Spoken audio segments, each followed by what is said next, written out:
בוקר טוב. בשם Hashem, נעשה ונצליח להגדיל תורה ולהדירה בתכלית של יראת שמיים. Aujourd'hui, nous sommes le mercredi 10 du mois de Av. Zéou. Le 9 Av est passé, c'est derrière nous. On a fait un shiur sympathique, 2h30 de shiur pendant... C'est très bien. T'as kiffé pendant 2h30, pendant Tchab B'Av, t'as kiffé. Rappelle-toi de tes paroles, t'as kiffé pendant Tchab B'Av. Hashem Ishmor Verachem. Mais c'est vrai qu'on a parlé donc de...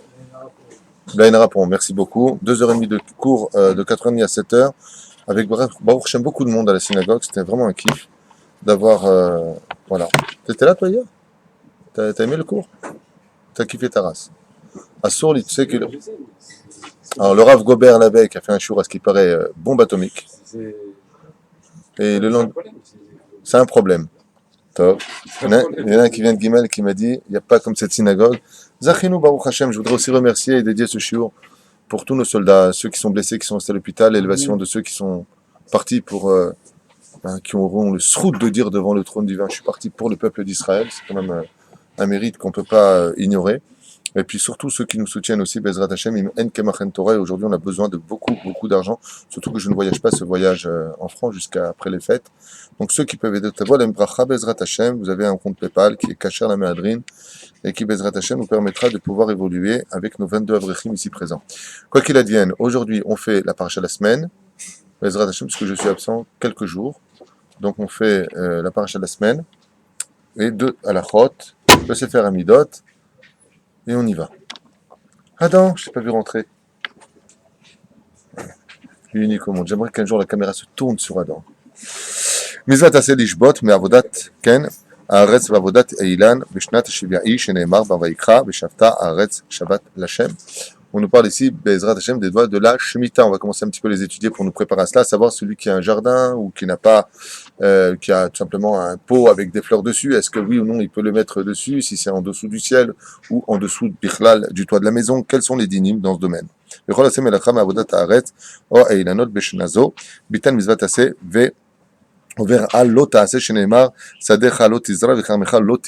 pas le droit de travailler ni nos vignes ni nos champs pendant la période de la Shemitah. Et je rappelle que la période de la Shemitah est une mitzvah si grave qu'elle peut provoquer le fait de quitter le territoire d'Israël. C'est-à-dire que s'il y a un manque de respect sur le domaine de la Shemitah, c'est une faute qui est considérée comme si grave dans la Torah qu'elle peut expulser les enfants d'Israël en dehors de la terre d'Israël. De l'importance, Bezrat Hashem, d'avoir cette émouna hors du commun qu'on appelle la Shemitah, Shimshon. On appelle la Shemitah, afin, Bezrat Hashem, de pouvoir la Gdil Torah la Dira, d'avoir confiance en Hashem. Et comme on le voit pour le Maaser, où une personne a travaillé de tout son cœur pour pouvoir subvenir en tant soit peu aux besoins de sa famille, de prendre 10%, de donner cet argent au monde de la Torah, il faut avoir une émouna de feu, parce qu'à la limite, tu veux de l'argent, mon pote, t'as qu'à aller travailler pensant que l'argent vient par le biais du travail. Eh bien, c'est pareil, d'être capable de laisser la Shemitah, de laisser la Shemitah dans cette situation, d'être capable de laisser ces champs, qui sont des champs où on va cultiver à la sueur de nos fronts toute l'année, et te laisser tout ça pourrir, des ronces qui poussent de partout, il faut avoir une émouna de feu, et c'est pour ça que l'homme Midrash Haïkar et la Maaseh, ce n'est pas le fait d'étudier la émouna qui le prouve, mais comme vient à chaque fois la Shnat Hashmita, qu'on le verra. Je m'arrête là 2 secondes pour les halachot, parce qu'il est déjà tard. Sefer Amidot, on est dans la émouna, je crois, dans Sefer Amidot, c'est ça? Okay. Quelqu'un qui ne veut pas perdre sa émouna, nous dit Rabbi Nachman de Breslev, Baruch Haba. Quelqu'un qui ne veut pas perdre sa émouna, dit Rabbi Nachman de Breslev, Zchutot Haganal nous, Amen. C'est très simple, qu'il fasse attention quand il jure. C'est-à-dire quelqu'un de pieux, quelqu'un de bien. S'il vient et qu'il dit sur la Torah, qu'il sache que automatiquement il réduit son niveau d'émouna à l'intérieur. Donc plus une personne jure et plus il perd sa émouna. Moins il croit en Dieu. Plus une personne est sereine avec son Créateur, et il nous dit ici, Aliédé, Joat, Sheker, Nofel, Minunato. Et il ne parle pas simplement de jurer, ici Rabbi Nachman de Breslev, il parle de jurer et il ment en plus. C'est ce qu'on demande au Tinoc dans le ventre de sa mère. Qu'est-ce que tu as, Adam? C'est ce qu'on demande au Tinoc dans le ventre de sa mère. Puisqu'il a le Tinoc dans le ventre de sa mère. C'est que les gens me disent on n'entend pas quand Adam il parle, ils m'ont dit, donc parle plus fort. Qu'est-ce que tu dis? C'est pas la première chose qu'on demande à un enfant dans le ventre de sa mère. De jurer. Ah, oui, alors effectivement, la Gemara nous dit. Ça commence mal alors. Non, mais ça n'a rien à voir. C'est l'ange Gabriel qui lui dit jure. Nishba, ni Nishba, 2 fois il doit jurer d'être tzaddik et de ne pas être rachat. Toi, t'es tranquille. Baruch Hashem, t'es tzaddik. Baruch Hashem. 2 fois il doit jurer d'être tzaddik paracha. D'ailleurs, c'est le premier, je crois, mamar du Baal HaTanya, qui rapporte ça dans son premier chapitre. Mi she'en lo emuna eno mekabel moussar. Celui qui n'a pas d'émouna, automatiquement ne recevra jamais de moussar, car pour recevoir du moussar, il faut avoir de la émouna dans le cœur. Zéou, Atkan Leshonenu. Parashat Shavua. On reviendra un petit peu. C'est la refouach shlema de Talia Bat Efrat Myriam. Quelques jours, Bezrat Hashem lui donne une bonne refouach shlema. Yehuda Ben Eliyahu. Je t'ai vu venir, Adam, sur le côté gauche pour ton papa. Que Dieu le bénisse. Ma mère aussi. Tous les malades d'Israël. Amen. Shoshana Batrana, Bezrat Hashem. Voilà. Je ne sais pas si vous êtes au courant, mais il fait Shrenet Amout. Je ne veux pas me mêler, mais très difficile. Mon rêve est qu'il vaut mieux avoir chaud maintenant qu'un peu. D'accord. Il y a marqué comme ça, Ba'et Hanan, El Hashem Ba'et Aïl est mort. Nous avions expliqué que Moshe Rabbeinu Alav Shalom demande et tient absolument à rentrer, pénétrer le territoire d'Israël. Un sujet qu'on avait vu en Chavruta ensemble, mais je voudrais revenir dessus parce que les deux pôles qui sont apportés dans la parachute, dans les deux parachutes, expriment parfaitement en mamash, clairement de qui plus est, la situation du pourquoi rentrer en Eretz Israël, pourquoi venir vivre en Eretz Israël dans ce domaine. Mais d'abord et avant tout, il est marqué Vaïtranan El Hashem. Moshe Rabbeinu Alav Shalom prie à Kadosh Baruch Hu de tout son cœur pour pénétrer le territoire d'Israël. Pourquoi est-ce qu'il a besoin de prier? Parce qu'il a été puni. On les a vus dans les parachutes précédentes. On va faire un tour comme ça rapide. Qui pourrait me donner 5 raisons pour lesquelles Moshe Rabbeinu ne doit pas rentrer en Israël? Ou qu'est-ce qui aurait provoqué chez lui des raisons pour ne pas qu'il puisse rentrer en Israël? Quelle est, en d'autres termes, ses fautes? Bon. Toi, tu peux en donner 2. Il peut en donner 2. Chazak ou Baruch? Et vous? Non, vas-y. Attends. La première, c'est que lorsqu'il discute, il est en marloquette avec Akadosh Baruch Hu pour tenir son rôle, de libérer le peuple. Fait merde. Première explication, non, il y a eu avant. C'est pas grave. Il y a eu avant, mais c'est pas le sujet de maintenant. Alors, première chose qu'il dit à Adam, il dit, quand il a discuté avec Hachem au Sinaï, et qu'il a dit à Dieu, comme un bon Tunisien lui aurait dit, Shelach beat tishlach, t'as pas trouvé un autre pigeon que moi. Envoie par la main d'une autre personne. Il ne veut pas y aller, Dieu se mettra en colère au bout du 7e jour, au bout du 7e jour, et Akadosh Baruch Hu lui dit, puisque tu refuses le rôle de libérateur, alors la parole est créatrice. Quand tu viens et que tu refuses, bah, sauf Dieu lui donne un ordre dans la colère d'y aller. Première explication, il a fait Anikone, Maod. Geoula Shlema. Alors, ça, c'est pourquoi il ne veut pas être le libérateur. Oui, non. Ça, c'est la raison pour laquelle, pourquoi il ne veut pas être le libérateur, parce qu'il veut une Geoula Shlema. Il ne veut pas une Geoula qui emmène vers la Babylonie, après les Perses, après Yavan, et après les Grecs, et après Édom. Atatsodek, mais c'est pas la question que je pose. La question que je pose, c'est pourquoi il est puni de ne pas rentrer en Israël. Quelles sont les causes? On parle de la punition de ne pas rentrer. Première a été donnée ici. Il a fait Maod. Hein? Bah oui, bah, c'était la chose première que je devais entendre. Le rocher, il a frappé le rocher, ça c'est de Oraïta. On voit dans la Torah que Moshe Rabbeinu Alav Shalom ne pénétrera pas en Eretz Israël. Pourquoi? Loïman Tambi, ils n'ont pas fait un Kiddush Hashem par rapport à cette faute-là. Ça lui est reproché, même si c'était un petit peu un plan préparé. Ensuite, hein? Les louchot. Ah, Allah. On a un Mazel Tov pour Baruch, Bezrat Hashem et son épouse. Barbara, oui, parce que si tu ne te rappelles pas du nom de ta femme, ça va le faire. La belle-mère? Luna. Ouh, allez, il a tardé pour lui dire Luna. Un grand Mazel Tov, parce que c'est la bar de son fils ce soir, Bezrat Hashem. Mesha Tova. Alors, qu'est-ce que tu es en train de dire, toi? Est-ce qu'il a été puni pour ça? Je n'ai jamais lu en 30 ans un moindre midrash. Au contraire, il est char koach. Au contraire, il est récompensé à un tel degré que c'est lui qui devra retransposer la Torah parce qu'il a su faire exactement ce qu'il fallait faire. Mais Chila Migvodo, si c'était un jeu, tu aurais... Non, c'est pas valable. Non, il y a plein de raisons. Quand il a pour la manne, non? Qu'est-ce qu'il a? Quand ils ont respecté qu'ils voulaient manger de la viande. Alors, c'est les autres qui se plaignent et c'est lui qui rentre pas. Ouais, mais il sait pas. On n'a pas le temps. Dès qu'il sort d'Égypte. Hein? Non, ça c'est le peuple d'Israël qui ne rentrera pas en Israël. Donc on voit que la punition la plus grave dans la Torah, c'est quand même incroyable. Hein, mais la punition la plus grave, c'est tu n'iras pas en Israël. C'est-à-dire que tu veux punir quelqu'un en Galoute, tu dis attention, tu ne vas pas en Israël. D'accord? Bon, il y a plein de raisons à cela qui sont données et je m'attendais à ce que vous ne les citiez d'une autre façon. Le Yam Souf, non, bon, laissez tomber. On va quand même un petit peu avancer parce que c'est pas le sujet du cours, c'est juste pour voir un petit peu si vous connaissiez les raisons pour lesquelles Moshe a besoin de prier 515 tfilot.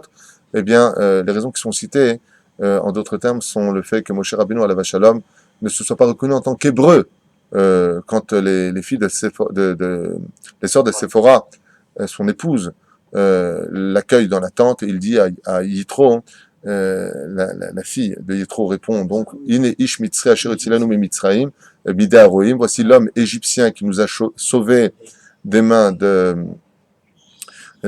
roïm, des bergers. Et Moshe Rabbeinu à ce moment-là ne réagit pas, il ne se reconnaît pas comme étant un hébreu. Et pourquoi c'est lui reproché? Aré Béhémet, il est mitzri. C'est comme si on dit tiens voilà un français. Bah oui, je suis français dans le sens où je suis né en France, je parle couramment cette langue, c'est Sfat M, que je le veuille ou pas. Et Moshe Rabbeinu le reproche. Et pourquoi Béhémet on lui reprocherait une chose pareille? Parce que Akadosh Baruch Hu a besoin toujours de créer une situation de comparaison.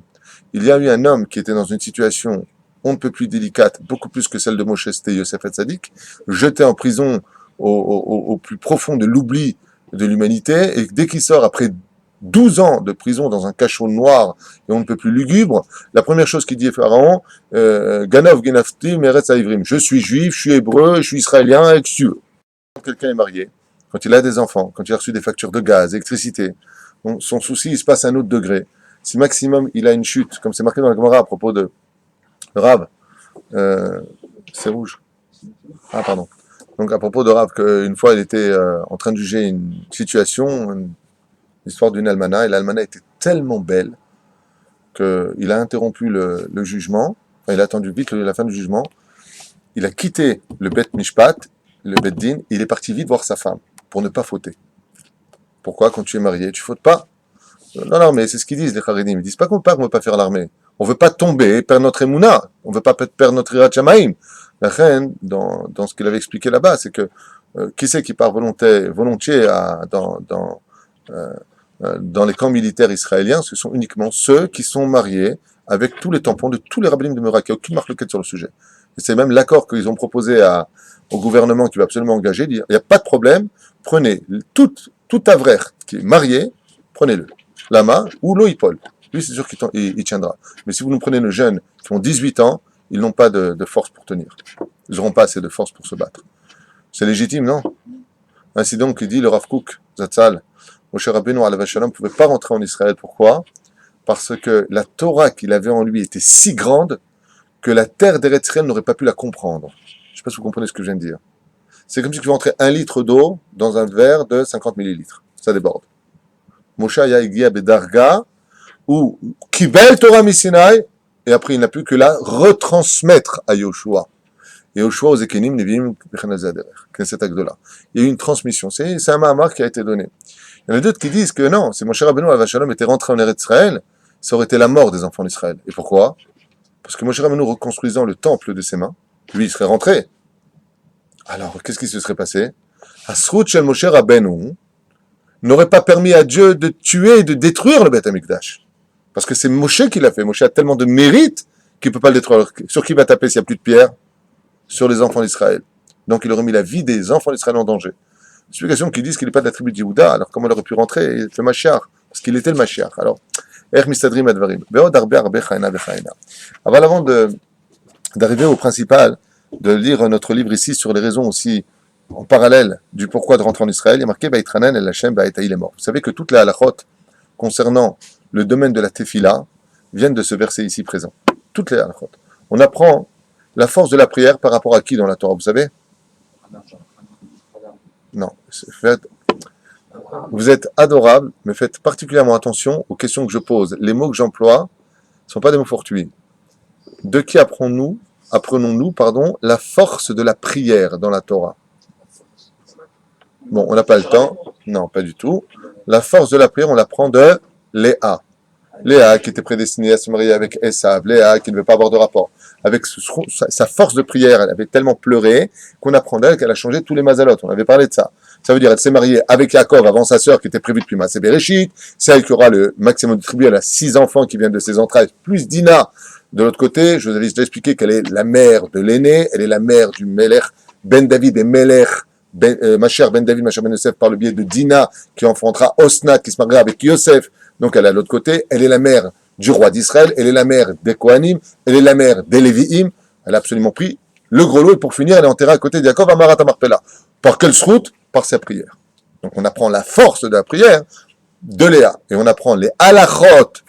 Là, je te rejoins, cher Kohen Ayakar. Les halachot de la mida, de la prière, on les apprend de Chana Vesh. Nachon, la femme de Elkana, dans Shmuel Aleph. Là-bas, on apprend les halachot. Maintenant, de qui on apprend comment savoir prier? La force, on sait de qui. Les halachot, on sait de qui. Non, comment savoir prier, c'est la paracha. Les Parchanim nous ont dit, Mazé Veit Hanan, quand tu viens pour prier Hachem, tu veux des résultats, il y a un code. C'est comme quelqu'un qui est en train de passer son permis de conduire, il ne veut pas respecter le code. Qu'est-ce que lui fait l'inspecteur? Il freine à chaque fois sa prière.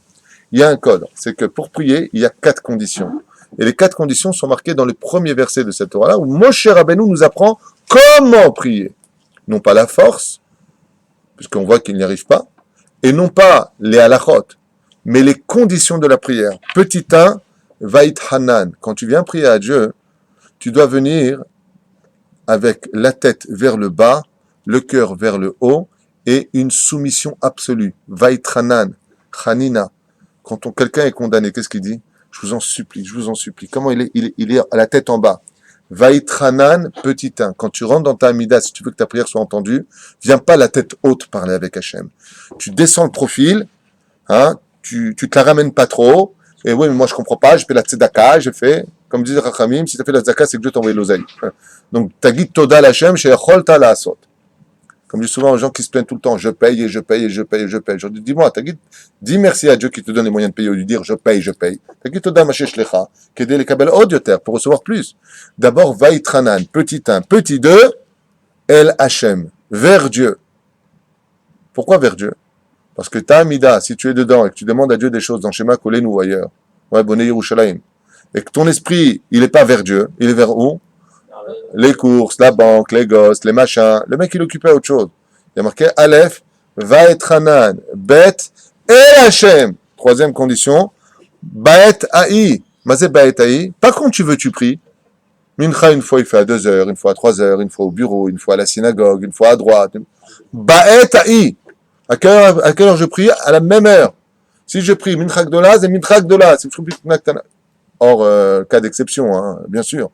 Avel, Mazé Baetaï, en ce temps-là, Moshe Rabbeinu, il priait tout le temps, il avait ce qu'on appelait, c'est la raison pour laquelle, derrière Hagav, je vous dis une parenthèse importante, sachez que il n'est pas possible de devenir pieux dans la Torah, mais qu'il veut devenir kadosh. Sachez, je vous le dis à voix haute une fois pour toutes, sachez-le, vous pouvez tout essayer. Hein. Il est impossible d'être un serviteur de Dieu si tu n'as pas de hitbodedut dans ta vie. Même pas 1 minute par jour, c'est impossible. Tu veux servir Hachem, ata chayav le hitboded im Hachem. Chayav, hitbodedut, c'est pas l'amida. C'est d'avoir rendez-vous à une heure fixée. Rabbi Nachman de Breslev enseigne que ce rendez-vous-là, il est tellement important qu'il dépasse le niveau de l'ikboa et timbatora. Je ne sais pas si vous comprenez ce que je viens de dire, il y a que lui qui aurait pu dire ça, moi j'aurais jamais dit. Rabbi Nachman de Breslev, il dit, tu es obligé, par exemple, si à 2h du matin, tu décides de rencontrer Hachem, alors à 2h du matin, pendant un quart d'heure, tu veux rencontrer Hachem, tu te mets dans ta Amida, tu connais le Mishpat, Odaya et Bakashot, c'est comme ça que ça se passe. On demande 3 niveaux différents. D'abord, se juger soi-même, se remettre en question, ensuite remercier Hachem pour tout ce qu'il nous a donné, ensuite demander à Hachem ce qui nous manque pour mieux le servir. C'est un rendez-vous qui est extraordinaire. J'ai posé la question à 3-4 personnes qui le faisaient de façon fixe, dont un qui s'appelle Meir, et il a rendez-vous avec Hachem tous les jours à son heure, il fait 1 heure de bodedut. Il m'a dit, écoute, c'est très simple. Je n'ai jamais passé quelque chose que j'ai demandé à Dieu que j'ai pas eu. La hitbodedut, c'est plus que tout. Ici, il nous dit Baet Aï. Moshe Rabbeinu avait l'habitude de l'hitboded im HaKadosh Baruch Hu. Baet Aï, il avait son rendez-vous. Alors comme aujourd'hui, pour certaines personnes, le rendez-vous avec Hachem se fixe au niveau de Shacharit Mincha Yarvit. Alors au moins que ici, par exemple, commence au doigt à 6h20. 6h20, c'est pas 6h25. Hors cas d'exception. C'est pas. Mais si je viens maintenant, une fois je fais le net, une fois je fais une 6h20, une fois je fais le net, 6h20, c'est valable? Baet Aï, il y a marqué Doraita, marqué dans la Torah, Baet Aï. Troisième condition, pris à heure fixe. Tu as ton rendez-vous avec Akadosh Baruch Hu.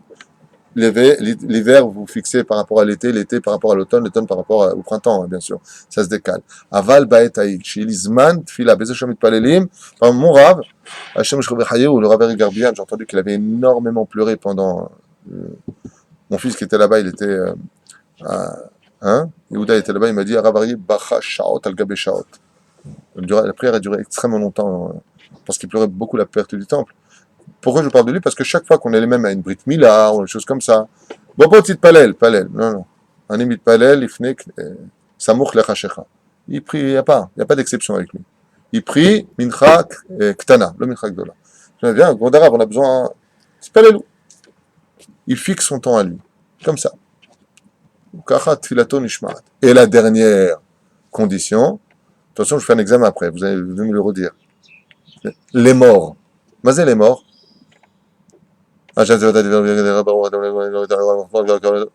Mata, Omer, les morts. Mila, Mila. Mila, Mila. Vous êtes dans un verset, vous avez les 4 conditions pour qu'une prière soit reçue. C'est le mode d'emploi, sachez-le. Petite 1, viens soumis devant Hachem. Commence pas, et moi, Hachem, c'est fata, et je sais prier, je fais entendre ma voix. Comme souvent, le Ravarié, il dit, quand il entend des chazanim, c'est des bar mitzvot, ils amènent des chazanim. Tu vois le mec, mon gars me fait des clins d'œil. À la fin, je lui dis, Makar arabe. Il m'a dit, celui-là, il prie devant un rideau. Je lui dis, pourquoi? Il m'a dit, parce que tu crois qu'il ferait le malin devant Hachem? Pendant 3 heures. Tu crois qu'il ferait le malin devant Hachem? Mishiodem Azé Hachem ou Roaed. Pendant 3 heures, on nous fait de l'opérette. L'okacham pas les c'est pas comme ça compris. Askonem Kol, tu viens soumis devant Hachem. Ensuite, tu pries devant Hachem. Shivite Hachem les Negditamid. Ensuite, un temps fixe. Et pour finir, mot par mot, les morts. Là, je connais par cœur. On dit, attends, Omer, Mila, Mila, Veza Alacha, Lanu. Et les kavanotes, alors on doit les avoir dans le quelle partie? Dans la 80? Les morts, dans le mot les morts. Quand tu prononces les mots, aujourd'hui, grâce à Dieu, lui, il a un sidour extraordinaire, c'est qu'au-dessus de chaque mot hébreu, tu as la traduction. Moi, j'ai toujours dit la meilleure façon de faire, enfin, c'est ma façon à moi de voir les choses. Hein.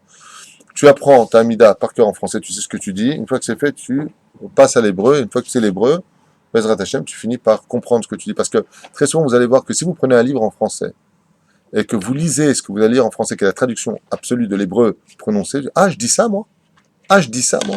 Alors, c'est bête qu'après 20 ans, 30 ans de tchouva, le mec, il ne sait pas ce qu'il raconte au bout de 20 ans, 30 ans, c'est pas possible. Imagine que dans le travail, tu prends quelqu'un qui travaille pour toi, au bout de 20 ans, 30 ans, il n'a pas encore compris. Qu'est-ce que tu le fais? Il vire. Dieu ne nous a pas viré, tu vois. Hachem, ata achilota le'avot et avdecha godlecha yatedecha chazaka asher mi'el b'shem ba'aretz me'asher ya'aseh kema'asecha v'gvurotecha. Rashi HaKadosh nous dit de cette façon-là, shtabar vitalish molad, Omer Rashi, vazeh vetran en חנון בכל מקום אלא לשון מתנת חינם, אף על פי שיש להם לצדיקים לתלות במעשיהם הטובים, הם מבקשים את המקום אלא מתנת חינם. Même si les tzadikim ont un srout, nous dit Rashi HaKadosh, hors du commun, et qui pourrait tout demander à HaKadosh, quoi qu'il demande à Dieu, il le considère comme étant un cadeau non mérité, un cadeau gratuit. ושאמר לו והכנותי את אשר אחרון דבר אחר זה אחד מהצהרת שונות שנקרא תפילה. Bon, il dit ici que Vaïtranan fait partie des 10 mots qui composent le mot, qui traduisent le mot prière en français. Et donc, je voulais en arriver à ce que nous enseigne ici Rashi sur le domaine de pourquoi il voulait rentrer en Israël. Puis, Nexera, Xera, Amar, Mimechal, Almati, l'eau.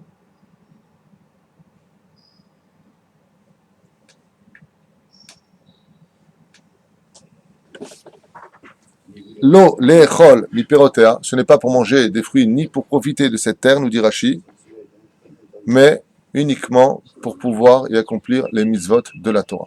De là, il y a une chose quand même très importante qui doit revenir un petit peu sur l'accent à mettre sur le fait de venir en Eretz Israël.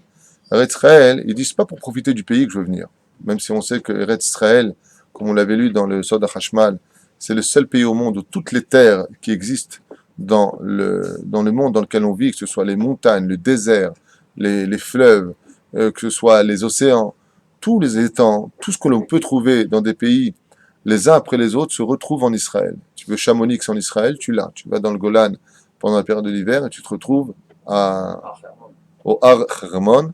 Et là-bas, effectivement, tu peux avoir l'impression de te retrouver dans les Alpes. Tu veux le côté, la jungle amazonienne, tu vas dans le Golan. Tu vas dans le Golan, je l'ai fait, je te conseille de le faire si tu te régales. Ah oui, absolument, dans la forêt du Golan, c'est magnifique, avec exactement comme la jungle des ruisseaux, des araignées, des serpents, des arabes, il y a tout là-bas. Mamash, NBZ Shumbaya, même vous faites du karting là-bas, vous avez déjà fait le rafting, je sais pas comment vous appelez ça. Ouais, moi je me suis pris une ronce là-bas sous l'œil, c'était très sympathique. C'est cher et en plus c'est sympathique. Tu reviens, t'es crevé et mouillé en plus, parce que l'eau ça mouille. Bien, on arrête nos blagues à 2 francs. Quoi qu'il advienne, c'est vrai que tu as l'impression d'être en pleine Amazon en train de ramer. La seule différence, c'est que c'est vachement plus petit au niveau de la taille. Voilà. Donc, Moshe Rabbeinu nous dit, L'opahadalo yoter, je ne veux pas rentrer si ce n'est que pour y pratiquer la Torah, car vous savez que, comme le précise le Rambam dans un de ses commentaires, 80% des mitzvot de la Torah se pratiquent Eretz Israël que en Eretz Israël. Alors, les raisons pour lesquelles on doit rentrer, pour la Shemitah en d'autres temps, puis même à part cela, les Korbanot, le Bet Amikdash, les Maasrot. C'était un danger pourquoi le cher Rabbeinu a tant insisté. Ça va, il a dit ça. Moshe Rabbeinu, un petit peu, si je peux me permettre, c'est la maman d'Israël. Même dans le 90e Télim, on l'appelle le mari de Dieu. Pour comprendre de quoi on parle. Et pas le mari de Dieu, le mari de la Shrina. Tu fais là Moshe Isha Elokim. Bon. Mais Moshe Rabbeinu, à la Shalom, il veut faire du forcing avec Hachem. Il sait qui il est et c'est ce qu'il vaut. C'est quelqu'un de vraiment humble. Parce qu'il sait qui il est et c'est ce qu'il vaut. Il sait que s'il rentre, il peut amener la Géoula et mettre un... Moshe Rabbeinu, contrairement à ce qu'on pense, il lutte contre le premier degré d'Hachem. Il faut le savoir. Il est pratiquement jamais d'accord avec Dieu, Moshe Rabbeinu. Dieu dit, non, je veux pas que tu rentres. Je lui dis, Ravlach, Altosef Daber Elai, arrête de me saouler, lui dit Hachem. Arrête de me contredire. Je sais pas, moi, Dieu, il vous dit, vous devez aller à un mariage. Il y a une voix qui sort des cieux, vous savez que c'est des cieux, hein, c'est pas un haut-parleur. Ne va pas. Vous y allez ou pas? Non. Adam, il répond le premier, non. Dieu lui dit, Yaoul dit, Shmat Klemi, va pas. Moi, je dis, oh oui, Seigneur. Ouais, tu vois, Dieu, il me parle, en plus, je suis heureux. 515 prières. Ouais, c'est comme ça que tu me fais, tu m'as fait sortir du pays d'Égypte. Moi, j'avais rien demandé là-bas, je t'avais dit envoie par qui tu veux. Et moi, tu m'as demandé de les faire rentrer pour les rentrer en Israël. Jusqu'à ce que va utiliser le stratagème de l'esclave qui veut rester avec le 7e année avec son maître, comme la Shrina, elle rentre. Donc, comme ça, t'es obligé de me prendre. Toutes sortes de stratagèmes dont on a parlé l'an dernier sur cette paracha. Donc, toutes sortes de stratagèmes qui vont, lâche-le. Jusqu'à ce que je lui dis, arrête maintenant, clart. Il se dit, même Dieu, il peut plus. C'est comme incroyable, il contredit. Lui, ce qu'il veut, c'est faire du forcing. Ça veut dire quoi faire du forcing? Il veut rentrer pour que la Géoula, il a un tel amour du peuple d'Israël, il veut rentrer pour que la Géoula soit définitive en Israël. Je sais ce que je peux faire. Je sais que je peux y rentrer. Il y a une xéra aussi. On voit que les Israéliens qui ont vécu en Égypte, ils ne pouvaient pas rentrer en Israël. Il aurait fait l'exception, lui. Pourquoi? Il n'a pas fait la Shonara, lui, non? Il n'a pas fait la Shonara. Sa mère était rentrée. Sa mère, Yocheved est rentré, Batia est rentré, Yitro est rentré. Et puis Yoshua bin Nun, on l'a vu la semaine dernière, et puis Caleb ben Yefouné, qui eux n'ont pas fait la Shonara.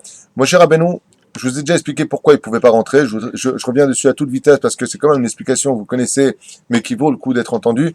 Il y a une marloquette dans la Gemara entre Rabbi Eliezer et Rabbi Akiva, à savoir est-ce que le Dor des A, donc est-ce que la génération du désert, oui ou non, a le monde futur? C'est vraiment une question qui est posée. Il y a une marloquette. Rabbi Akiva dit que non, et Rabbi Eliezer dit que oui, je t'ai eu. D'accord?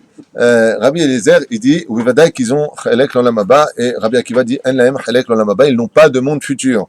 Donc, je vous ai déjà expliqué qu'il n'y a aucune marloquette dans la Torah. Il faut comprendre le raisonnement de l'un et de l'autre, car on peut avoir, en regardant le même objet, deux façons de le définir différentes, ça dépend d'où tu te tiens.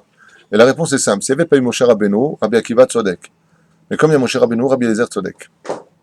C'est-à-dire que, je vous ai souvent donné cette explication qui est très belle, mais qu'il faut quand même réaliser à un autre degré. Je m'explique clairement. Vous savez que il y a des... C'était ce machal d'un homme comme ça qui passait avec un très beau costume blanc, lin, comme ça, qui passait dans une salle très très très obscure et il devait aller absolument donc à une cérémonie de mariage et puis il était donc le témoin principal et puis en passant comme ça, il entend dans la grande salle noire dans laquelle il passe, il entend que de la monnaie est tombée de sa poche. Il y avait un petit trou, alors il a fait son calcul à toute vitesse. Si je me mets maintenant à quatre pattes avec mon costume en lin blanc, tâtonner le sol pour avoir des mains noires pour trouver ma monnaie, pour après le mariage, ça vaut pas le coup, ni pour le mariage, ni pour le témoin, ni pour ce que je payais au pressing. Est-ce que je ramassais de quoi payer le pressing? Donc il a fait son calcul, il a commencé à avancer. Seulement quoi? En faisant 3-4 pas, il s'est rendu compte que dans sa poche, il y avait aussi un diamant. Il y avait le solitaire de sa femme. Et là, par contre, le solitaire, il vaut tous les pressings du monde entier, c'est sentimental, c'est pécunier.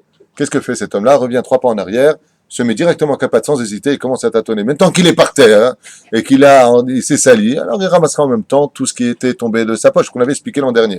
Sur ce, pourquoi je vous dis ça? Parce que la génération du désert, étant donné qu'elle a fait preuve d'une ingratitude hors borne, hors dimension, elles n'avaient pas de monde futur. Ce qui fait qu'elles sont descendues de la valeur de diamant à la valeur de monnaie, au niveau de l'image, même s'il n'y a aucun juif qui est une monnaie dans l'absolu, c'est une image. Ouais. Alors qu'est-ce qu'il fait Akadosh Baruch Hu? Il a laissé Moshe Rabbeinu avec eux. Pourquoi?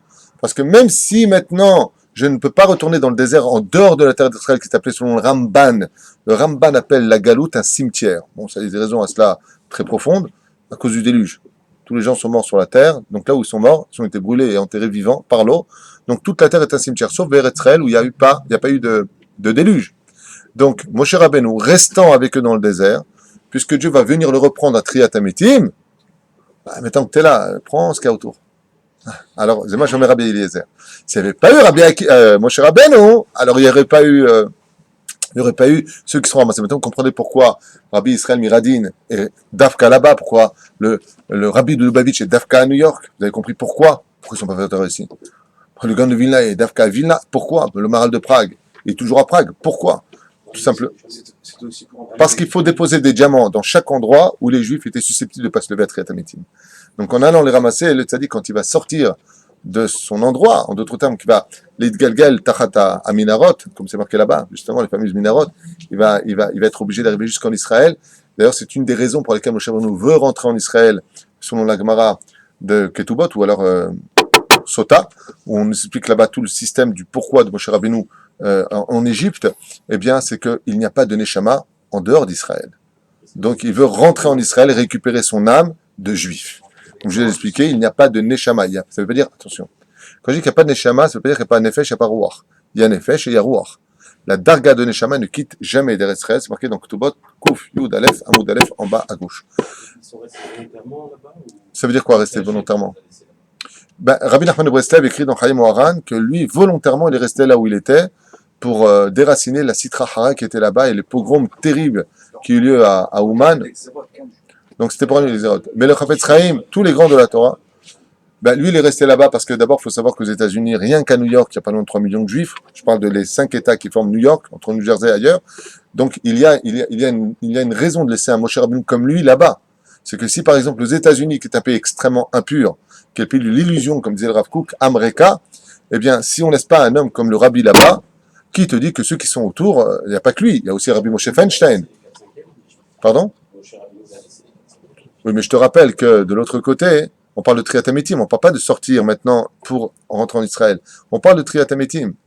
Donc c'est pas la même chose. On voit Rabbi Yaakov Buchatzira, en montant en Israël, il reste en Égypte, c'est aussi pour libérer les Juifs. Absolument, c'est l'explication que j'ai lue il y a très longtemps de cela sur le pourquoi les tzadikim qui connaissent la valeur d'Israël ne sont-ils pas enterrés en Israël alors qu'on voit avec des gens de moindre niveau tout faire pour se faire enterrer en Israël, c'est pas compréhensible. Mais il y a une volonté de sacrifice. Pourquoi? Il y a un proverbe d'ailleurs français qui dit que ce n'est pas joli. Le capitaine ne quitte pas un bateau qui coule, un truc comme ça, non? C'est pas joli que le capitaine il se barre et il laisse tous les gens dont il était responsable couler. Il doit rester avec ces gens. Moshe Rabbeinu, c'était pas du derech eretz, d'avoir fait sortir un peuple qui lui a fait confiance pour leur dire goodbye, crever dans le désert.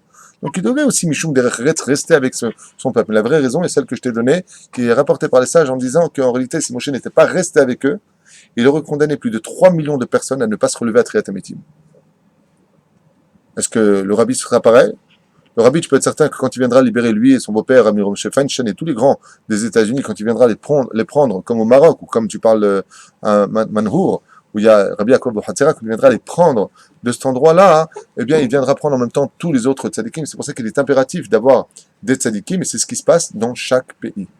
Le seul inconvénient que nous ayons à cela, c'est que comme ces terres-là, comme ces pays-là gardent des tombeaux de tzadikim, à Rosh Hashanah, ils ont encore un droit de veto vis-à-vis de la Parnassa. C'est-à-dire qu'ils disent que, d'un côté, quand les Juifs viennent dans un pays, le pays, vous allez voir qu'il va tout de suite fructifier, c'est obligé. Pourquoi? Parce que comme vient Rosh Hashanah, l'ange du pays exige l'allocation de l'endroit prêté aux Juifs, puisque les Juifs ne doivent pas vivre en Galoute, mais uniquement en Israël, si ce n'est que pour chercher les Neshamot qui se trouvent à travers les Goïm, les ramener à la Torah, ce qu'on appelle les convertis, d'une certaine façon, les Nitzotzot, Kedoshot, Shit Pazrou, Benu Motaolam, selon la chaîne de la Gemara, d'accord, qui se sont perdus dans les nations du monde. Cette mission-là, à mon humble avis, aujourd'hui, est amplement finie. C'est pour ça que Dieu nous a envoyé peut-être ce mouvement Lubavitch qui a fait ce travail de façon encore plus minutieuse et plus rapide pour finir avec ça. Maintenant, Baba retourne à la maison, même si c'était Lubavitch, ça suffit avec le côté, je suis là pour allumer des étincelles.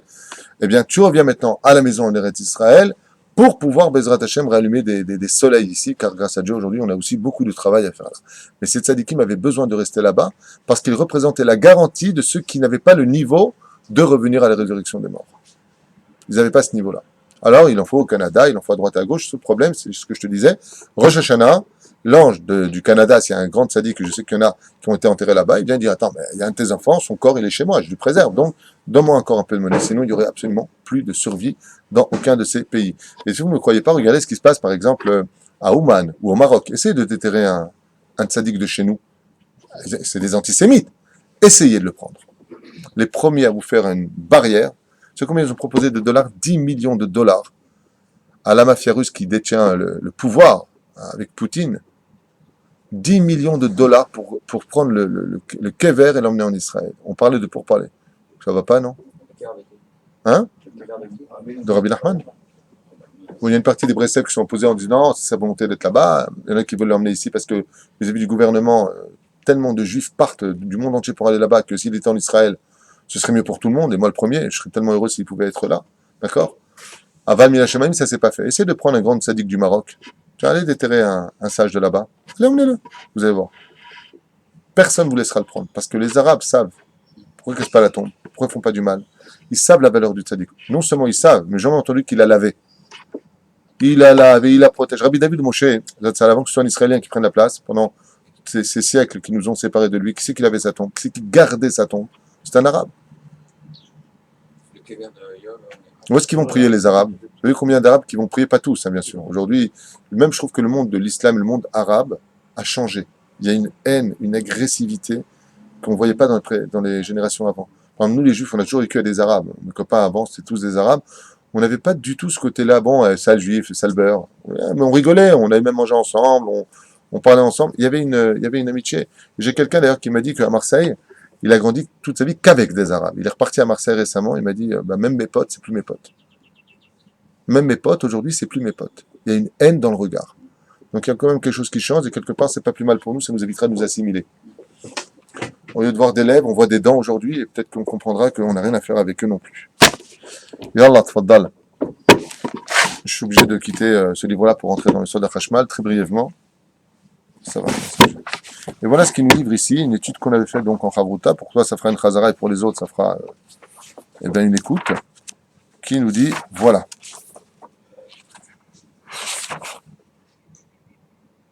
Oui.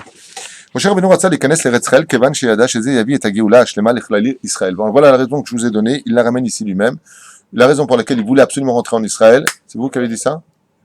C'est parce qu'il savait que s'il rentrait en Israël, il apporterait la Géoula Shlema. Donc, c'est par rapport à ta question de tout à l'heure, où je t'ai dit que lui, il fait un peu le forcing avec Dieu. Dieu lui dit rentre pas. Mais si, je veux rentrer.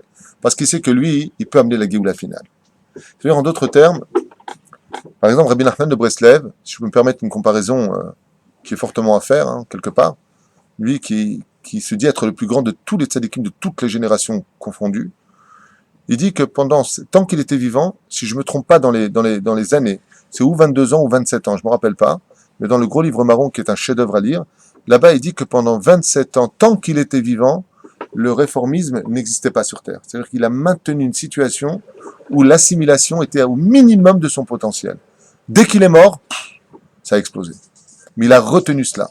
Comme par exemple, à l'époque de Rabbi Hanina ben Dossa, le monde ne se comportait pas bien. C'était des orgies, ça n'allait pas du tout. Le monde méritait de mourir de faim. Par le mérite d'un seul tzaddik, la terre entière était nourrie. Rabbi Hanina ben Dossa béni, nous dit la Gemara, Kol ha'olam nizon bisruto, toute la terre est nourrie par lui, par son mérite à lui. Le Rav Ovadia Yosef, par son mérite, on a vu que Baruch Hashem, on a passé des moments exceptionnels dans notre histoire, parce qu'on savait qu'il était le Magen du peuple d'Israël. Moshe Rabbeinu sait qui il est. Il sait que s'il rentre en Israël, il n'y aura pas de suite à la galoute. Effectivement, dès que Moshe décède, la Torah est oubliée, jusqu'à ce que vienne Otniel ben Kenaz, 3000 halachot, 300 halachot, ça dépend des parshanim. Et Moshe Rabbeinu sait qu'il peut ramener la Géoula. Il nous dit quoi?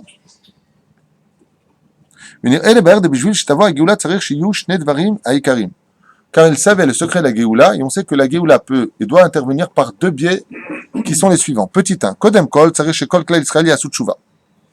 Petit 1, il faut maintenir le peuple d'Israël dans la Teshuva. Donc je vous mets en garde dès maintenant, faites attention à de grands rabbanim, je ne suis pas mezalzel ba'em, mais faites attention à cette nouvelle Torah, cette nouvelle tendance, j'irai peut-être comme ça plus prudemment, qui n'est pas généralisée bien entendu, mais il y a certains rabbins qui veulent faire croire au peuple d'Israël qu'aujourd'hui, de vivre en Israël, c'est suffisant, et que la Torah, c'est devenu les marges de l'histoire. La Torah, c'est bien, mais d'abord tu vis en Israël. Faites attention à cela, car Eretz Israël n'existe que pour y vivre la Torah. Il y a même un rav qui a dit récemment, on n'est pas venu en Israël, je ne sais pas si vous l'avez entendu, un rav que j'aime beaucoup, ceci étant dit. On donne pas de nom, il a dit, on n'est pas venu en Israël pour faire des yeshivot. Il n'y a pas une plus grosse bêtise qui n'ait jamais été dite de la bouche d'un rav que c'est une chose pareille. Je ne comprends pas comment il a pu sortir une phrase pareille de sa bouche. Baraminan Hashem Shmor Virachem de dire des choses pareilles.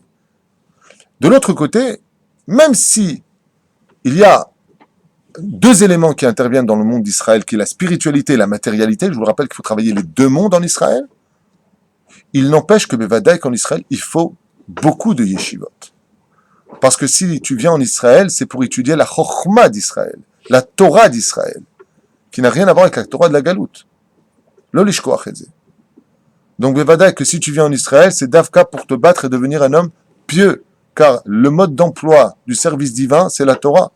Et cette Torah-là n'est pas remplaçable par aucun sionisme, ni aucun délire d'une pseudo-avodazara de la terre d'Israël. Je ne sais pas si vous comprenez les mots que je suis en train de dire, mais il faut les comprendre avec mesure. Je dis bien pseudo-avodazara de la terre d'Israël. Faites attention à cela.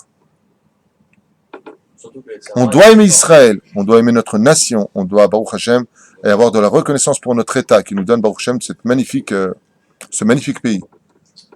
Mais si tu fais passer la terre d'Israël avant la Torah, si tu fais passer la terre d'Israël avant les mitzvot de la Torah, et que de croire que un chiloni, ici, ou une personne, quoique j'ai expliqué dans le cours qu'il n'y a pas de chiloni, puisque celui qui vit en Israël est comme si il avait accompli les 613 mitzvot de la Torah.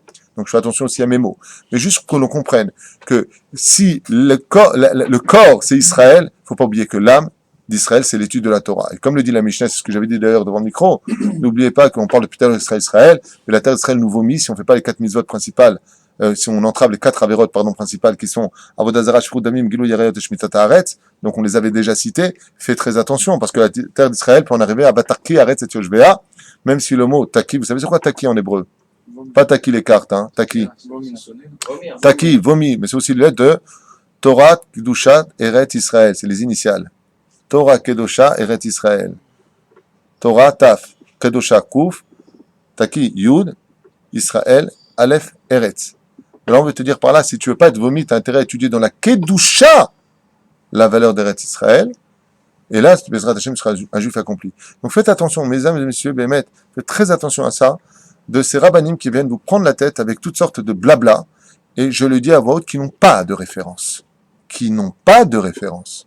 De dire qu'on n'est pas venu en Israël pour faire des yeshivot, je demande juste une chose. Si tu dis une chose pareille, amène tes références. Quel est le grand qui est derrière toi pour dire de telles idioties?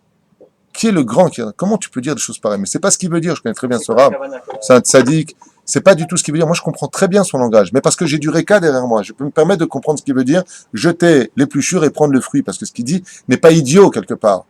D'accord? De venir avec ne pas comprendre la valeur d'Eretz Israël, de comprendre que la poussière d'Eretz Israël, ça va au-delà de tout entendement. On ne comprend pas la vraie valeur de ce pays parce qu'on ne le vit pas encore. C'est une chose. Mais ne confondez pas tout parce que des oreilles sensibles ou alors un peu ignorants du monde de la Torah pourraient prendre ça pour compte et croire que lui, ici, avec sa gonzesse qui est Nida, qui n'est même pas mariée, qui va avec, ou qui fait des bêtises, qui va en boîte de nuit, mais attends, c'est la boîte de nuit d'Eretz Israël. T'es malade ou quoi? Moi, j'ai un livre qui est derrière, je vous invite à le regarder, ça s'appelle Mintrat Yehuda de Rabbi Yehuda Ptaya, ou alors d'autres ouvrages qui ont été écrits sur ce livre-là, des gens qui ont vécu en Israël, et au contraire, les Chachamim nous disent celui qui fait une faute en Israël, c'est considéré comme 2. D'accord? Si c'est à Jérusalem, comme 3. Si c'est dans la vieille vie, c'est comme 4. Plus tu t'approches du roi, plus tu payes cher. Donc faites attention, faut pas fauter en Israël, faut pas salir ce pays, parce qu'il ne nous appartient pas. Il appartient à Dieu, et donc on se doit de le respecter, c'est un héritage qui se mérite. Sur 3 choses d'homme devra souffrir, une d'entre elles, Eretz Israël. Bien, donc pourquoi on doit rentrer en Israël? Il le dit noir sur blanc ici, comme c'est marqué dans Zacharia Yud Gimel, verset Bet, Dieu veut faire partir la Touma d'Eretz Israël, mais pour cela, il faut travailler les mitzvot en Eretz Israël. Vezeh yikre, shir'u et Ashrina be'enei basar, ayin ba'in yiru b'shuv Hashem tzion v'chuli v'chuli, v'tamba hakadosh baruch hu liyot lo dira batartonim. Et il dit ici, écoutez bien, c'est très important de le retenir, car le but de venir en Israël, c'est de créer un appartement pour Akadosh Baruch Hu. C'est-à-dire de créer un pays, un État, et je vais même le traduire un petit peu comme les autres rabbinim ont l'habitude de le traduire, parce que ça me convient très bien aussi par rapport à notre étude, de construire un État, voire avoir un gouvernement, Béret Israël, pour une nation ici, mais pas une nation goy. Si tu veux te comporter comme un goy, baba, tu as les États-Unis, c'est parfait pour ça, tu as la Francia, tu as le Maroc, tu peux retourner. Ici, c'est pour vivre comme un juif. You understand? Yes, sir. Donc, il faut travailler Hachem ici dans la matérialité. Ça veut dire que vous avez compris qu'une personne qui ouvre une boutique ici, non pas une sex shop, on parle d'une boutique Baruch Hashem de Kedosha. C'est pas une blague, parce qu'il paraît qu'ils ont ouvert là-bas encore des. Aux Oratas, j'ai entendu. Shem Ishmael Virachem. Shem Ishmael Virachem. Comment on peut faire ça, Béret Israël? Va à Paris pour ça. Pigalle là-bas, tu fais un là-bas en plus. C'est parfait. Tu viens ici, tu nous mets de la touma. Vous savez quel guinné-guéina, vous croyez que la personne qui a ouvert ça, oh mais j'ai vécu en Israël. Il a mis une mezouza en plus à l'entrée. Voilà, il me dit, il a mis une mezouza à l'entrée. C'est que je chope, une mezouza à l'entrée. C'est avant d'aller faire Zera Levatala, d'abord tomber dans mezouza. Shem Ishmael Virachem. Bechol advarim gashmeim. Kedugmat, Harisha, Azriya, labourer la terre d'Eretz Israël, c'est une mitzvah. Ouvrir une belle boutique en Eretz Israël, c'est une grande mitzvah. Quelqu'un qui ouvre une conditoria, Bezrat Hashem, qui fasse la Alia, il ouvre une belle boulangerie française. Et on rentre dedans, on voit que c'est propre, une belle boucherie. Bezrat Hashem, quand je dis française, parce que les gâteaux français sont bons, c'était l'allusion. Flan à sucrasite, s'il te plaît. Donc, essayez, c'est très bon. À partir de ce moment-là, quand tu rentres dans quelque chose de beau, d'ailleurs, tu le vois chez les gens. Au Hashem, quand tu arrives à l'aéroport de Ben Gurion, c'est beau Israël, 70 ans d'existence presque, c'est magnifique. Les routes, c'est magnifique. Un bel hôtel, c'est magnifique. Une belle maison, juste fais attention à l'hôtel, que ce soit séparé, les piscines séparées. Alors c'est vraiment magnifique. Sinon, à quoi lever la valine? C'est toute la différence. Tu peux avoir une belle maison, seulement chier les Hachem Shtabar Shemolad. Parce que ce que veut Hachem, c'est qu'on lui fasse un appartement ici sur terre. Et la preuve en est, il a voulu le Beth Amikdash fait de belles pierres, de zahav, de l'or, de l'argent, du bronze, de l'étain. Tous les plus beaux matériaux étaient au service divin, parce que Dieu veut qu'on lui travaille la matérialité dans le monde le plus spirituel qui est Eretz HaKodesh. Donc, est-ce que si je viens maintenant pour venir en Israël, travailler la terre d'Eretz Israël, ou pour justement relever un peu mes manches, et à travers mon étude de Torah, chercher aussi à travailler sur la Svara de Rabbi Ishmael dans Maseret Brachot, oui, c'est moutard. Non seulement c'est moutard, mais tu es quelqu'un de considéré comme pieux. De l'autre côté, quand j'arrive dans la paracha de Ekeb, il dit, En Eretz Israël chasera kloum, dans ce que je vous ai dit tout à l'heure, sachez qu'en Eretz Israël, il ne manque rien. Tous les fruits du monde y sont, toutes les terres du monde y sont. Israël est un pays parfait car c'est le pays que Akadosh Baruch Hu a choisi pour lui. Dieu, il a créé, il sait ce qu'il est en tant que créateur du monde, il sait exactement pourquoi il a choisi la terre d'Eretz Israël. Et les Chachamim nous disent ici, comme c'est marqué dans ma Yoma P Aleph, ça veut dire page 81, Hamoud Bet, sache qu'en Eretz Israël, il ne manque rien. Tout ce que tu peux aller chercher ailleurs se trouve déjà ici. C'est à toi de le découvrir. Pas tout à Kavana, Bagmarab, Eretz Israël, Yeshboa, et Kol Suga, Perot, Yarakot, tout ce qu'on peut y enjoindre. Les roches à Afra, Eretz Israël, vraiment Eretz Israël, roche et Afar, chez Baolam. Alors ici, rapport des Pérouchim très sympathique, on n'aura pas le temps de faire, en disant que Eretz Israël est la tête de tous les autres pays. D'où est-ce qu'on sait ça? Puisque Adam Arishon, quand il a été créé de toutes les terres. Il rappelle ici, par exemple, roche, Afron Tevel, Zo Eretz Israël, que la tête d'Adam Arishon a été faite avec la terre. Vous savez qu'il est sorti de la terre. Il a été fait avec la terre d'Eretz Israël, qui est la tête. Et à part, je sais pas, Roche, Kaloul, Kol Agouf, Adam Arishon, Goufo, Mi Babel, le corps est venu de la terre de Babylonie. Le Roshom Eretz Israël, Ve'evara, Mish'ar Hatzot, tous les autres, les bras et les pieds de Adam Arishon ont été pris avec toutes les autres terres. Vous savez pourquoi d'ailleurs il y a eu besoin de faire ça? Pourquoi y aurait-il eu besoin pour créer le corps d'Adam Arishon, qui, à ce qui paraît, faisait 100 mètres de haut? Mais pourquoi il y aurait eu besoin de créer un golem, une espèce de poupée de terre, avant que Dieu insuffle la vie? Pourquoi de tous les pays? Voilà la réponse. Quand on les enterre, pas très atémétim. Parce que si Dieu n'avait pas créé l'homme de tous les pays, alors la terre aurait rejeté l'enfant qui n'est pas de lui. Donc en créant Adam Arishon, il a pris de tous les pays de la terre des Chachamim afin que si tu le déposes, il y ait un semblant d'une mère adoptive dans la France, les États-Unis, et quand tu es enterré en Israël, tu retournes vraiment donc chez ta mère. C'est pour ça que les Parshanim nous ont dit, sache une chose, quand tu enterres un corps de juif dans la terre d'Eretz Israël, c'est comme si tu as déposé un enfant dans les bras de sa mère. C'est le machal qui est fait. Tu retournes vraiment dans les bras de ta maman, celle qui t'a mis au monde, c'est la terre d'Eretz Israël. Et donc il dit ici, dans Fraïpé, que toute la kavana d'Eretz Israël, c'est d'y travailler d'Afka le côté spirituel. Et pourquoi? Il dit parce que d'un côté, il y a la Shrina qui ne bouge jamais du côté de la Maharavi, et que, comme on l'a vu tout à l'heure, ce n'est pas pour profiter du pays, ni pour manger des fruits d'Eretz Israël qu'on vient, même si en cela il y a de grandes mitzvot à accomplir, mais tout simplement pour y travailler la spiritualité, puisque si en Galou tu ne peux atteindre que le niveau de Ruach, imagine quel niveau tu puisses atteindre en Eretz Israël. Et moi je voudrais finir avec ça, puisque l'heure est venue de nous quitter maintenant. J'aimerais vous poser une question, à savoir, d'après vous, quel niveau peut-on atteindre en Eretz Israël? Pourquoi Moshe Rabbeinu voulait tellement rentrer en Eretz Israël? Quel niveau le plus élevé un juif peut-il atteindre? Non, C'est fait son travail. non. Le cinquième niveau. Le cinquième élément, non. Damarishon, non. Non, soyez sérieux, on parle des niveaux spirituels.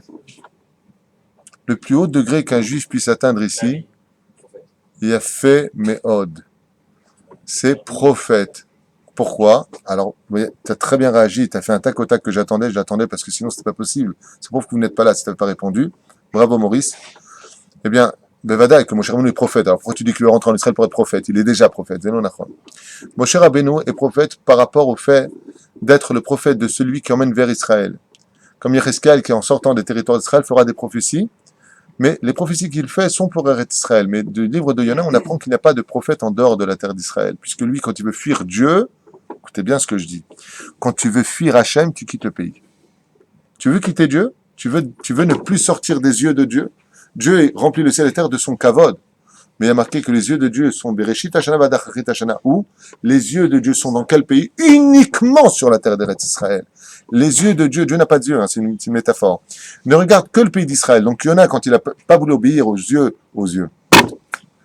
absus révélateur, aux ordres divins, quitte le territoire d'Israël. Il veut monter sur un bateau de Haïfa qui l'emmènerait en dehors d'Israël pour aller où d'ailleurs? À Tarshish, qui n'est autre que la Tunisie d'époque. Vous savez que la Tunisie est un des premiers pays qui a été créé, puisque il y a marqué que quand Noach est sorti de la Teva avec ses fils Ham, il y a l'Afrique. L'Afrique, c'est pas l'Afrique c'est pas le continent africain, hein, c'est la Tunisie. Premier nom de la Tunisie dans la Torah, c'est Africa. Derech Hagaf, pour ceux qui ne savent pas. Désolé pour les Algériens et les Marocains. Il n'y a aucune marloquette sur ce sujet, il y a Tikoumiji. Non, la Torah n'a pas été donnée ni en Tunisie, ni au Maroc, ni en Algérie. Baruch Hashem, elle a été donnée dans un endroit neutre pour que tout le monde puisse y accéder. Aval, pourquoi je vous dis ça? Parce que, en Eretz Israël, si Moshe Rabbeinu qui était prophète, en dehors d'Israël, qu'est-ce qu'il aurait été ici? La Géoula, lui, toute seule. Ça veut dire qu'il aurait dépassé un degré que personne ne peut comprendre. C'est pour ça qu'il y a des rabbanim, comme par exemple Rashi, qui n'est pas monté en Israël. Pourquoi Rashi n'est pas monté en Israël? Parce qu'il avait atteint un tel degré, disent les Parshanim à propos de Rashi, que s'il était monté, il aurait pu être prophète en Israël. Et comme le peuple n'était pas digne de son dévoilement, donc il n'a pas pu monter en Israël. Peut-être le Rabbi aussi. Bon, il avait roi HaKodesh, s'il était monté en Israël, il aurait été prophète. D'accord? Beaucoup de gens pensaient que le Rabbi, contrairement au mouvement de Lubavitch, n'était pas le Mashiach. J'en faisais partie, moi je pensais qu'il était Bémet Eliyahu Hanavi. Pour moi, le Rabbi était Eliyahu Hanavi. Pas le Melech Mashiach Dafka, mais Eliyahu Hanavi, celui qui devait annoncer. On attendait sa venue en Israël. Aval le Loala. Top Kol Echad Imadea Shelo, qui vivra verra. C'est pas important. Juste pour comprendre un petit peu la valeur d'Eretz Israël. Donc, pourquoi est-ce que les Juifs aujourd'hui doivent, venir en Israël? Et c'est ce qu'il veut lui. Jusqu'à maintenant, je t'ai rencontré parce que tu étais avec nous dans le désert. Mais j'ai rencontré quelle Shekhinah? Celle du bas. En venant en Eretz Israël, on rencontre vraiment un Kadosh Baruch Hu. Comme on l'a lu dans le Soda Hashmal, quand tu viens en Eretz Israël, tu marches sur ce pays-là, tu marches sur le Sefer Torah. Tu marches vraiment à la rencontre d'Akadosh Baruch Hu dans tout son état. Ici, tu peux vraiment rencontrer Hachem. Tout celui qui vit en Chutz Laaretz, comme si il n'a pas de Dieu, c'est comme si il n'a rien dans l'absolu, si ce n'est que bon, il y a pas Hachem qui disent que une synagogue, c'est aussi Eretz Israël. Quand tu vas voir Rabbi Nachman de Breslev, un Ouman, il dit je suis Eretz Israël. C'est vrai qu'il y a des parenthèses, mais il faut savoir une chose. Aucun pays ne pourra remplacer notre petite Jérusalem. Aucun territoire, ni New York, ni Manhattan, ni New Jersey là-bas. Parce qu'il habitait le Rabbi. Brooklyn, ni Sarcelles, la petite Jérusalem. Jérusalem est irremplaçable. Eretz Israël est irremplaçable. On ne fera jamais de pays d'Israël, ni en Ouganda, ni en Chine, ni ailleurs. Chas vechalila vechas. C'est pas une question de foyer juif, contrairement à tout ce qu'on peut penser. C'est tout simplement que Dieu ne quitte jamais le territoire d'Israël. Et que si tu veux rencontrer la vraie spiritualité, c'est ici que ça se passe, puisque tu ne peux pas être prophète, c'est-à-dire rentrer en direct lien avec Akadosh Baruch Hu, si ce n'est que dans les frontières d'Israël. Et c'est cette Torah-là que Moshe Rabbeinu a voulu goûter. Avant de mourir, il dit à Hachem, même que je meure, les oiseaux m'épicorent et ils vont en Israël, laisse-moi, dans leur estomac, pénétrer le territoire d'Israël. Laisse-moi goûter à la Kedusha de la terre d'Eretz Israël. Et Ser Kedoshot, il faut savoir qu'Eretz Israël a un libre arbitre et qu'elle a une Kedusha Atzmit. Contrairement à ce qu'on pense, il faut savoir qu'Eretz Israël a une Kedusha Atzmit. Cette Kedusha Atzmit vient de qui? Du peuple d'Israël. Pourquoi? Tout comme une Kala, avant qu'elle ne se marie, qu'est-ce qu'elle est? Elle n'est pas Mekoudeshet. Aval, quand vient le Khatan et qu'il lui met la bague, Mekoudesheti. Mekoudeshet, Mekoudeshet, Mekoudeshet. Quand un juif fait sa alliance en Eretz Israël, il a par le biais des mitzvot de la Torah, qui représente la bague, le potentiel de rendre la terre d'Eretz Israël Eretz HaKodesh. C'est pour ça que la fin qu'on a vu dans Zecharia, 13e chapitre, Dieu voudra faire passer la Toum'a d'Eretz Israël. Ça veut dire que ce pays, il est Kadosh, mais il y a quand même au-dessus une surface d'impureté qui malheureusement gère un peu la situation d'Israël par le côté nerveux, le manque d'émouna. Tout ça, ça gère dans l'atmosphère comme une personne qui rentre dans une synagogue où il n'y a pas de respect pour le Sefer Torah, les gens y parlent. Eh bien, tu peux être certain, comme disait Rabbi, qui c'est qui disait ça? Le Baal Shem Tov. Il dit que la prière ne monte pas plus haut que le plafond. La prière ne monte pas plus haut que le plafond. Pourquoi? Parce qu'on ne respecte pas Hachem dans l'endroit. Est-ce que c'est l'homme qui fait l'endroit ou est-ce que c'est l'endroit qui fait l'homme? Dans le judaïsme, il faut savoir que c'est l'homme qui fait l'endroit. Une Lavan Garti, j'étais chez Lavan, mais j'étais un homme de Torah. Je viens en Israël, je peux être un homme de Torah, je peux faire de la terre d'Eretz Israël un QG de Sitra d'Ekdusha. Je peux faire de ce pays-là un QG d'Avodah Zarah, Chas v'Shalom. Même si le Rambam nous dit mieux vaut vivre en Israël parmi d'Avodah Zarah que dans un quartier ultra-orthodoxe en Chutz Laaretz, c'est le Rambam, pas moi. Donc, parmi des juifs, ça c'est encore un autre sujet. Je finirai avec ça, c'est que la terre d'Eretz Israël, elle a une Kedusha malgré tout qui est Atzmit, il faut la respecter comme un homme respecterait sa femme. Sois fidèle à cette terre, respecte-la, aime-la, et comprends que si cette terre n'a été donnée dans ce monde, c'est que pour l'étude de la Torah, pour construire un pays sur lequel on peut recevoir Hachem. Et sachez que Dieu ne repose pas là où il y a de la Touma. Sachez-le. Kacha Adam Yeda, comme on le fait Bezrat Hachem, à Pessah on enlève toute la Touma, tout le Hametz de nos maisons, ainsi il faut débarrasser ce pays de tout ce qui est impur. Et même si ça prendra du temps, Bezrat Hachem, sachez que des fois dans le monde de la matérialité, je dis, écoutez bien ce que je dis, c'est important maintenant, des fois dans le monde de la matérialité, ce n'est pas le monde religieux qui sait mettre en pratique le meilleur de soi. C'est-à-dire que, je vais donner cet exemple plus d'une fois. Quand j'ai fait mon opération, une petite opération pas dramatique, je vous avais parlé de ça. Le chirurgien qui est venu m'opérer, quand j'ai vu, je fais Shema Israël. Queue de cheval, les ongles longs, les orteils. Waouh, qu'est-ce que c'est que cette horreur? Maman, ça faisait peur. Il m'a fait une opération, que Dieu le bénisse. Nickel, cicatrice, nickel. Mamache, que Dieu le bénisse.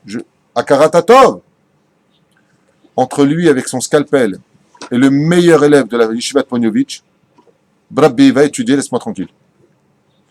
C'est-à-dire que dans Masachet Psachim, à la page 26 Amoud Aleph, au milieu de la page, on nous parle de ceux qui venaient réparer le Beth Amikdash. Et bizarrement, qu'est-ce qu'on apprend? Que les Oumanim qui descendaient dans le Kodesh à Kodashim, qui descendaient dans le Saint des Saints, là où seul le Kohen Gadol, une seule journée dans l'année, pouvait pénétrer, eux, ils y allaient quand ils voulaient. Ils descendaient dans le Kodesh à Kodashim pour réparer les murs. Et c'était qui? Des Oumanim, des maçons. Ils ne rentraient pas spécialement avec des titites, ils n'étaient pas spécialement purs, on ne sait pas d'eux s'ils étaient religieux ou pas, mais ce qu'on savait, c'est qu'ils savaient bien faire leur travail. Et c'est pour ça que je finirai avec ça, pour vous dire qu'en Israël, il y a deux tafkids. Relever la Torah d'Hachem, ou plutôt c'est elle qui nous relève dans ce pays, et le deuxième, construire un État pour Dieu. Combien on se doit, nous, en tant que religieux, de comprendre que malgré les déchéances morales ou les défauts qu'on pourrait trouver chez les uns et chez les autres, bravo mon Trinoni, qui malgré tout, même s'ils ne faisaient pas Shabbat, même s'ils ne faisaient pas Yom Tov, même s'ils ne mangeaient pas Kasher, ils nous ont construit quelque chose qui, nous, de notre côté, n'aurait pas pu être fait. Donc, on ne sait pas le faire. C'est pas notre truc. Donne-nous Gemara, Mishnah, Halacha, mais eux, ils savent faire les routes. Eux, ils savent construire des appartements. Eux, ils savent, on est parti voir des kablanim qui font des appartements de rêve. Tu vois, le mec, il se rase avec la lame bien comme il faut ici, mais en attendant, l'appartement dans lequel tu vis, là où tu vas mettre ta mezouza, là où tu vas faire ta Hanoukat Baït, là où tu vas faire venir des rabbanim, c'est eux qui l'ont fait. Tout le monde a un tafkid. Choisis le bon camp. Le mieux, c'est d'être religieux et de construire le pays. Mais en attendant, si on n'y arrive pas, au moins qu'on ait de la gratitude et de la redoute pour notre peuple. Kol Tov. Une question, je pense que plein de choses, Moshe, pourquoi 514 filotes 515. Non, il y a 515. Vaïtranan. une filote de plus, il serait C'est Nachon. S'il avait fait une seule prière en plus, effectivement, il serait rentré. Parce que 515, c'est le maximum de prières que Moshe Rabbeinu s'était octroyé de dire. Les raisons pourquoi 515 et pourquoi pas 613, par exemple, Zani le Yoder. J'ai jamais lu de réponse à ça. Pourquoi Dafka 515 et là Vaïtranan. De là, on apprend que Vaïtranan, oui, mais c'est ça, mais ça dit pas pourquoi. Et si c'était autre chose, Vaïtaï aussi, ça fait 515. D'accord? Vaïtranan, dans le sens où, par exemple, Rabbi Yosef dans la Gemara nous dit, si tu pries pour une chose et que ça ne se réalise pas, arrête de prier, c'est que Dieu veut pas que tu l'aies. Et c'est un peu ce qu'on apprend d'ici. Au niveau de Vaïtranan, on apprendrait un klal, ce que je te dis, c'est un peu gratuit, je te dis la vérité, hein, c'est une réponse de paille, on dit dans la Gemara. Vaïtranan, c'est jusqu'à 515 prières. C'est ce qu'on apprend de Moshe Rabbeinu. Aval davka lama chamesh mod v'chamesh esrei. J'ai des livres qui pourront en parler, je ne les ai pas regardés, donc je préfère me taire et vous laisser pour la prochaine fois. Kol Tov.